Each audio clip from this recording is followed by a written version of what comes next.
Hai Mamak Tagun. Buku kuasang keeng. Buku garut lagi mi. Lagi ni. Mak, ni aku dah pernah kerjaan yang balong. Kajian Mamak ayat kuda. Siapa ingat ke? Mana kalau jakrong lepai dalam dia mentah baru mentah sebelah.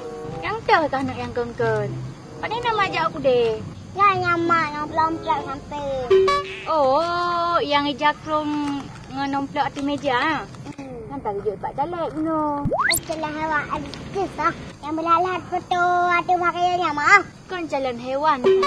Tapi calon dewan legislatif. Bukan calon hewan yang kengken ni kak. Oh, man dia ibu pengen jakrong kerana mak. Hai gebi siknya kan karat pilih. Jadi gebi jakrum di tenglengan untuk bagai lelaki bantu buat tanya dah pilih gokyan. Oh, yang hanjut mak. Hanya harum dah sianya dah kagok. Apa ni harum kah anaknya kan sedekah gebi kita yo yan. Selaku tanya tak bantu goknya. Yang sedekah goknya kita yo. Apa ni harum? Ti goknya kan sedekah kita yo. Tanya tak sedekah suara gokyan. Masih dekah. Bahkan hotel gede celek gede. Hotel menang mentang. Alah. Kau nak hai kai bi kacok aju. Tak pula api hamke jakrum baru film kah? Makanya sokok mendarat ni mak.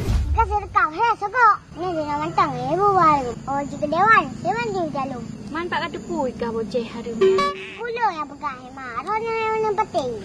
Kau pegang he gulung arsi wal mutasi sinar. Jadi mak terus sokok dan tidak sokok. Dua asal dua. Ya. Memang jarang kan yang tua ni mama. Cobanya nak hidup puah. Nyanyi anak ada pun kau terjabut. Mama ni tolong menolong dalam mutasi. Man pengen ke mama jauh dah baru mana? Kuat dah bang. Jalan. Dia pulang. Oh ya ni. Ni yang menang tinggal mama juga. Pokoknya mak balik baju. Menjut. Untuk kan. Sekejapnya mama pulang. Banyak kan? So teman mama pilih nak. Mama anak so lah.